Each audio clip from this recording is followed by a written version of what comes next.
اور کیونکہ سامرہ میں جب آپ کو آپ کے والد محترم کے ساتھ یعنی 10ویں امام کے ساتھ بلایا گیا ہے اور سامرہ میں رکھا گیا ہے نظر بند کر کے اس طریقے سے کہ اپنے چاہنے والوں سے زیادہ مل نہ پائیں خلافت بنی عباسی کے زمانے میں، تو اس جگہ پر تھے، اس شہر میں، اس علاقے میں قیام تھا کہ جو فوجی چھاونی ہوا کرتی تھی، لشکروں کا اڈا ہوا کرتا تھا، مرکز ہوا کرتا تھا رہنے کی جگہ، اس وجہ سے آپ کو عسکری کہا جاتا ہے۔ البتہ بعض علماء کے نزدیک عسکری رقب بھی آپ کو گزشتہ ائمہ اور رسول اکرم کے ذریعے سے ملا تھا اور دیا جا چکا تھا، لیکن زیادہ شہرت جو ہے وہ اسی بات کی ہے کہ چونکہ اس شہر میں رہتے تھے لہٰذا آپ کو اور آپ کے والد کو دونوں کو عسکریین کہا جاتا ہے، اور آپ کے حرم کو بھی عسکریین کہا جاتا ہے، چونکہ امام علی نقی اور امام حسن عسکری اس جگہ ایک ساتھ دفن ہے سامرہ میں۔ بہرحال تو یہ آپ کے القاب تھے۔ ان القاب میں سے ایک لقب آپ کا ابن الرضا بھی ہے۔ ابن الرضا امام رضا کے فرزند امام محمد تقی کو بھی کہا جاتا تھا، امام علی نقی کو بھی کہا جاتا تھا، اور امام حسن عسکری کو بھی ابن الرضا کہا جاتا تھا۔ اس کی بھی ایک وجہ یہ ہے کہ رسول اکرم کو جو طعنہ دشمنوں کی طرف سے دیا گیا تھا، طعنہ ابتر، امام رضا علیہ السلام کو بھی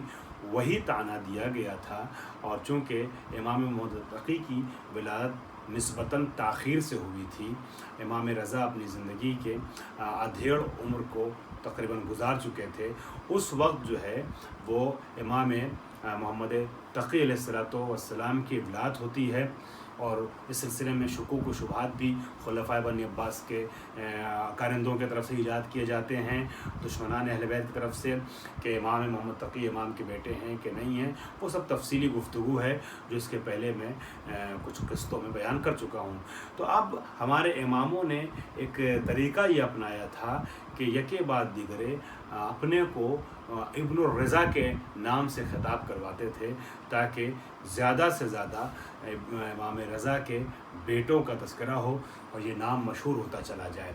بہرحال اور اسی کی ایک کڑی وہ بھی ہے کہ جو موسیٰ مبرکہ جو نویں امام کے بیٹے تھے، جن کی قبر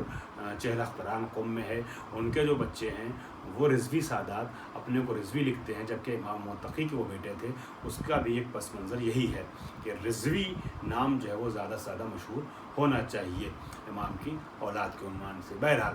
تو ابن الرضا آپ کا ایک لقب تھا۔ آپ کے والد محترم جیسا کہ میں نے اشارہ کیا دنیا تشیع کے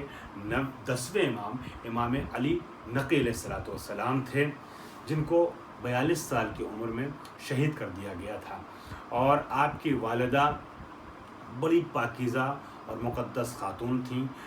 بہرحال امام کی زوجہ بھی تھیں اور امام کی ماں بھی تھیں، تو وہ تقدس ان کے یہاں پایا جانا لازمی بھی ہے۔ معصوم کی ماں، معصوم کی شریک حیات، جن کا تذکرہ میں نے گزشتہ قسط میں کیا تھا۔ آپ کی والدہ ماجدہ جناب سلیل خاتون، ان کا نام حدیث اور حدیثہ، یا بعض کتابوں میں سوسن بھی ذکر ہوا، ایک ہی ذات کے 3 نام، الگ الگ 3 یا 4 نام ذکر کیے گئے ہیں۔ یہ القاب بھی ہو سکتے ہیں کہ ایک نام ہے اور باقی القاب۔ بہرحال سلیل خاتون، حدیث یا حدیثہ اور سوسن، یہ 4 نام کتابوں میں ذکر ہوئے ہیں آپ کی والدہ ماجدہ کے لیے۔ اور امام کی ولادت جو ہوئی ہے وہ مدینہ منورہ میں ہوئی ہے۔ آپ کا اصل وطن مدینہ منورہ تھا، اور مدینہ منورہ میں آپ کی ولادت 8 ربیع الثانی سن 232 ہجری کو ہوتی ہے۔ اور دوسری روایت جو ہے وہ بھی کم شہرت نہیں رکھتی ہے، وہ 10 ربیع الثانی کی ہے۔ 8 یا 10 ربیع الثانی کو آپ کی ولادت ہوتی ہے، 232 ہجری ہے۔ سن ولادت کو بھی لے کر کے ایک روایت آئی ہے 231 ہجری کی، لیکن 233 کی بھی آئی ہے، لیکن 232 کی زیادہ مشہور ہے۔ 232 ہجری میں آپ کی ولادت مدینہ میں واقع ہوتی ہے، اور آپ کی شہادت جو ہے وہ سن 260 ہجری میں 8 ربیع الاول کو واقع ہوئی۔ بہرحال اس طریقے سے اگر دیکھا جائے تو آپ کی جو کل عمر ہے وہ 28 سال نکل کر کے آتی ہے۔ 232 میں ولادت ہے، 260 ہجری میں آپ کی شہادت ہے۔ 260 یہ وہی سال ہے کہ جس سال ہمارے 12ویں امام